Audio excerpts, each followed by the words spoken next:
Salut à tous, c'est Nico, bienvenue dans Un mur dans la ville, le podcast qui vous ouvre les yeux sur le handicap visuel. Aujourd'hui, je vais faire un petit épisode de FAQ, foire aux questions, parce que j'ai eu pas mal de personnes qui m'ont proposé des petits thèmes, mais qui malheureusement, dans mon format d'épisode, ça ferait des épisodes de quelques minutes, enfin très très courts, et j'avais pas forcément envie de passer sur des formats très très courts, sinon ça veut dire que je pourrais vous inonder d'épisodes toutes les semaines, voire 2 fois par semaine. Bon là c'est le cas parce qu'en début de semaine, vous avez remarqué, il y a une interview qui est sortie lundi avec Emma qui est psychomotricienne qui est venue nous parler de son métier. Et transition de fou dès le matin, pour moi en tout cas, j'ai eu un commentaire sur cet épisode qui me disait mais pourquoi Emma elle n'a pas parlé de la AFIADV. Donc c'est l'Association francophone des instructeurs pour l'autonomie des déficients visuels. Alors pourquoi elle n'en a pas parlé? Parce que le thème c'était principalement la psychomotricité. On a parlé de sa formation elle, par rapport aux déficients visuels, mais voilà, c'était l'angle apporté. Et déjà il y avait cette première raison, et la seconde c'est que je ferai un épisode consacré totalement à ce diplôme qui est assez récent. Et donc du coup, je prévois une autre invitée, elle n'est pas encore au courant, mais je prévois une autre invitée pour venir parler de tout cela. Seconde question, pourquoi du coup j'ai décidé que les interviews, ça serait un autre jour que le jeudi toutes les 2 semaines? Je trouve que le format interview, c'est un format un peu différent de ce que je fais d'habitude quand je suis tout seul derrière le micro, et je préfère que ça arrive voilà, de temps en temps le lundi. Alors c'est vrai que généralement, je me suis beaucoup posé la question de est-ce que je sors la même semaine que mon épisode qui sort toutes les 2 semaines, ou est-ce que je sors une semaine sur deux? Dans tous les cas, soit je suis très proche d'un épisode parce que lundi, jeudi de la même semaine, soit jeudi, lundi qui suit. Donc dans tous les cas, il n'y avait que 3-4 jours d'écart à chaque fois entre 2 épisodes au plus proche. Donc ça changeait pas grand-chose, donc j'ai décidé de faire ça la même semaine, ce qui me permet de vous encourager à aller écouter cet épisode du lundi. Ça sortira pas toutes les 2 semaines, les interviews, faut les inviter, hein. Je vais pas faire de la multi-personnalité pour m'interviewer moi-même. Donc là-dessus, comme je vous le dis à chaque fin d'épisode, si vous avez envie de participer à un épisode, quel que soit votre niveau de déficience visuelle, quel que soit votre parcours, on peut échanger sur le sujet que vous voulez aborder. Et d'ailleurs, dans les sujets à aborder, par exemple, avec un auditeur, on a échangé par email sur la sexualité. Et je trouve que c'est quelque chose d'hyper important parce que c'est vrai que quand on ne voit pas comment on gère tout ça. Donc si jamais il y a des professionnels de l'accompagnement, je serais hyper intéressé pour vous avoir dans le podcast parce que du coup c'est un sujet qui pour moi ne devrait pas être tabou mais qui malheureusement l'est toujours. Ok, question suivante. Du coup, on va rester dans la sexualité parce que donc ça m'avait été posé par un ami malheureusement décédé qui lui avait un autre handicap qui avait un TSA. Et il me dit, mais Nico, comment tu fais pour faire l'amour? Alors je répondrai pas techniquement dans les détails ici, mais je lui dis, mais tu la vois pas, comment tu fais? J'ai des mains. Ça a été ma réponse, ce qui l'a fait beaucoup rire, et ça sera ma réponse courte. Pour rester dans les questions un peu comme ça, cocasses, on va dire, euh, c'est alors je vais le balancer direct. C'est mon ancien coach apprenti que j'avais au club d'aviron d'Orléans, Alexis, si tu nous écoutes. Un jour avant l'entraînement, en plus il y avait une petite réunion juste à côté, et dans un moment de blanc, au moment où il finit sa question, il me dit, mais Nico, comment tu fais pour savoir, après avoir été aux toilettes, que tu t'es bien essuyé? Bah ouais, parce que c'est pareil, on n'en parle pas souvent de ça, mais comment on fait quand on voit pas? Parce que quand on voit, on passe un coup de papier toilette, on regarde, pas de traces, ok, c'est propre, voilà. Ça c'est sûr. Mais par contre, quand on voit pas, comment on fait? Ah, moi j'avoue que ma technique c'est un peu la feuille de sécurité, et quand je suis pas sûr, il y a peut-être 2 ou 3 feuilles de sécurité pour être sûr de sûr. Parce que bon, c'est jamais agréable, hein. Après, quand on est à la maison, rien n'empêche d'aller à la salle de bain, de se passer un petit coup de gant ou un truc comme ça, enfin, de se nettoyer plus en profondeur. Mais c'est vrai que quand on est dans des toilettes publiques, effectivement, ou quand on n'est pas à la maison, je sais que certains m'ont dit, moi j'ai un petit paquet de lingettes, voilà, ou j'ai un petit paquet de papier toilette humide qui existe, je ne savais pas que ça existait, j'ai testé, j'ai pas aimé. Donc là-dessus, voilà, ça c'est un peu la question.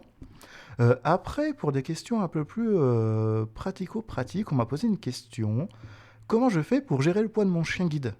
Parce que, pour ceux qui connaissent ça, le Labrador, le Golden, le croisement des deux, ça a une tendance à prendre un petit peu de poids. Alors, moi déjà, il faut savoir que je suis beaucoup plus la nutrition de mon chien que la mienne.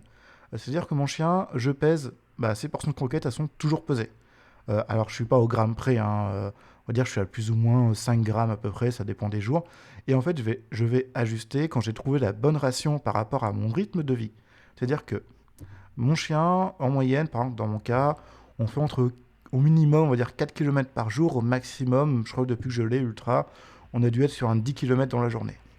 Quand j'ai fait 10 kilomètres, le loulou s'est dépensé. À un moment donné, il faut lui mettre un peu plus de croquettes, c'est comme nous, il peut avoir un peu plus faim. Par contre, les journées où on fait rien, où on écrase, lui il est sur son tapis à buller tranquille, moi j'ai pas beaucoup bougé, j'ai un petit peu moins besoin d'aller consommer de la calorie, mon chien aussi. Mais dans ces journées-là, moi j'ai tendance à lui laisser sa ration normale. Je vais plutôt être en normal sur journée classique et augmenter sur des journées très très fortes. En hiver, je peux augmenter un petit peu la ration si les jours il fait très très froid. Ça peut arriver.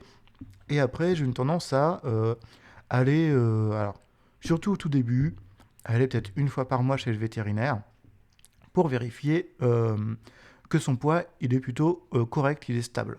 Voilà, s'il y a une petite variation de 500 grammes, 1 kg, c'est pas très grave.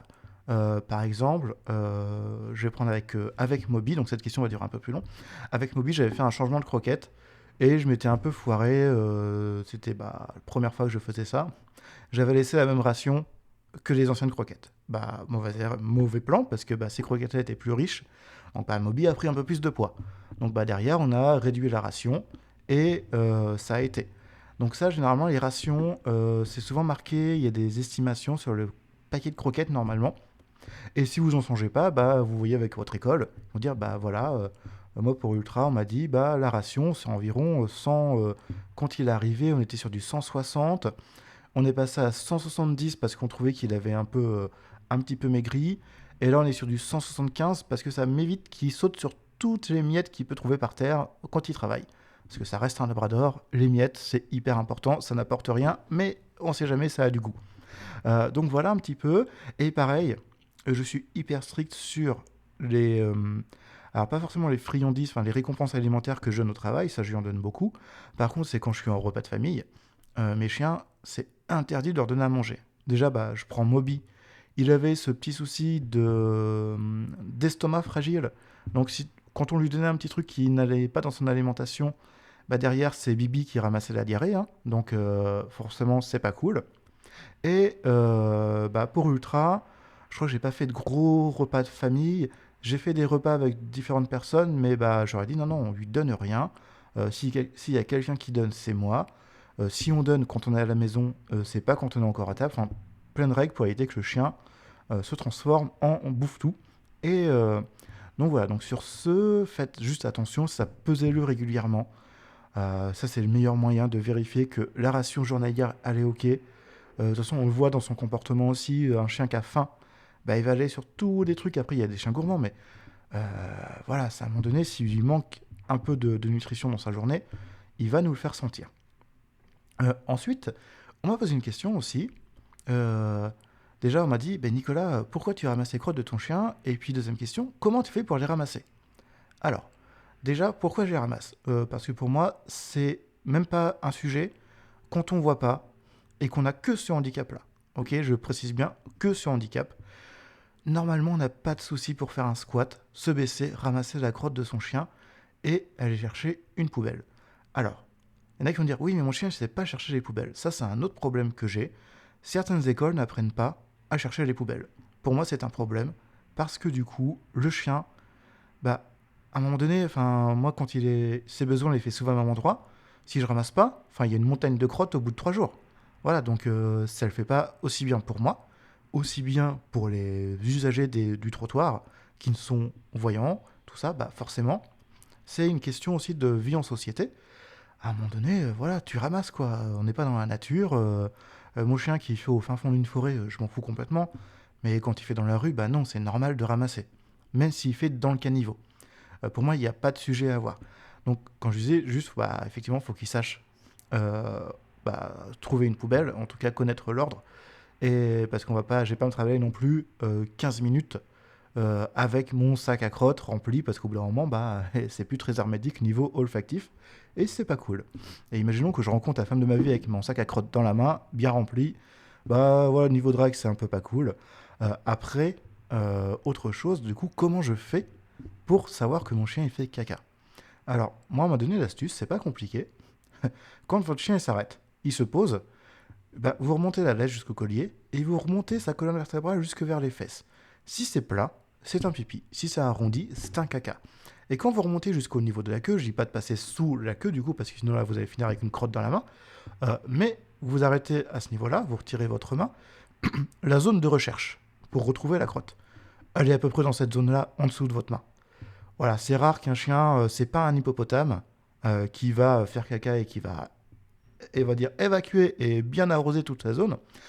Et la zone est quand même assez petite, on va dire 20 cm². Vous allez avoir votre crotte, votre petit cadeau qui va être présent.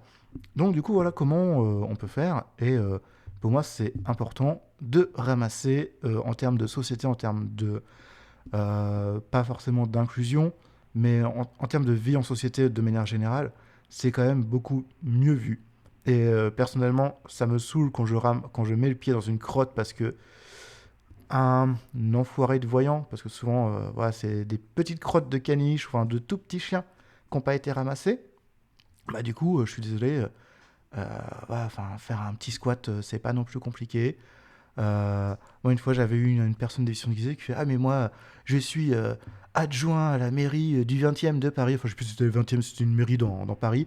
Du coup, je suis en costume, je ne peux pas me baisser. Je fais: dans ce cas-là, tu prends pas de chien, toi. Enfin, à un moment donné, je m'en fous. Tu pourrais être président du monde, de la France, de tout ce que tu veux. Si t'es aveugle et que t'as un chien guide, à un moment donné, tu ramasses ta crotte, quoi. Ou tu payes quelqu'un qui te suit partout et puis il ramasse ta crotte. Mais enfin, à un moment donné, c'est juste pas acceptable dans une société où on prône l'inclusion. Je suis désolé, quand on peut, on le fait. Donc voilà. Je crois que j'ai fait à peu près le tour des questions. Si on m'avait dit, mais comment tu fais pour ne pas te couper quand tu fais la cuisine? Alors déjà, spoiler, ça m'arrive de me couper. Vraiment, ça peut arriver, mais comme à tout le monde, j'ai envie de dire. Donc là-dessus, il y a des techniques, je vais pas forcément les aborder ici parce que ça pourrait faire l'objet d'un épisode complet, mais dans tous les cas, j'ai appris à utiliser un couteau en ne voyant pas, et du coup, il y a pas mal de petites techniques qu'on peut mettre en place en fonction de ce qu'on découpe. Et surtout, ma plus grosse technique, c'est ayez un couteau qui coupe vraiment. Faut mieux, ça je tiens ça d'un chirurgien, parce qu'une fois je me suis coupé un peu moche. Il m'a dit: il faut mieux avoir une coupure nette qu'une coupure pas nette. Voilà, parce que du coup pour eux, le travail pour recoudre ou pour remettre, moi j'avais juste eu un petit pansement et puis ça s'était ressoudé naturellement, c'est beaucoup mieux quand tes chairs sont bien coupées que mal coupées. Voilà, donc en tout cas, j'espère que ce petit épisode de FAQ vous aura plu. Je ne sais pas combien de temps il dure, j'avoue. Donc n'hésitez pas à le partager. J'essaierai d'en faire, si vous m'envoyez des petites questions comme ça, où j'estime que ça ne fait pas forcément l'objet d'un sujet, d'un épisode complet. Je ferai des petites FAQ de temps en temps, comme ça, c'est détente, c'est tranquille. Donc n'hésitez pas à partager l'épisode. Moi, ça me fait très plaisir de voir que je suis partagé, qu'il y a de plus en plus de monde qui écoute. Plus on partage ce genre d'épisode, plus on fait connaître la déficience visuelle et les différentes déficiences visuelles. Pareil, plus vous allez mettre de notes. D'ailleurs, je ferai un petit épisode bonus parce qu'on m'a demandé sur Apple Podcast comment on fait pour mettre une note. Et ça, ça peut faire l'objet d'un petit épisode bonus d'une petite dizaine de minutes pour montrer comment on fait avec VoiceOver sur l'iPhone. Et donc là-dessus, je pense à le faire. Ne vous inquiétez pas pour la... Je crois que c'était Bruno... Non, c'est pas Bruno. Si, c'est peut-être Bruno qui m'avait... poser la question. Pareil, j'ai une recette de cuisine à tester. Donc ça, je n'hésiterai pas à la faire aussi en épisode quand j'avais fait pour la tarte à la noix de coco. L'auditeur qui m'a proposé l'idée, c'est de quoi il s'agit comme recette. Je n'hésiterai pas à la faire, à la tester et à vous la faire écouter. Et j'essaie de ne pas trop me perdre, mais comme d'habitude, une question, une envie de partage, un petit mail à nicolas@amirodanslaville.fr et je vous dis à la prochaine dans Un Miro dans la ville.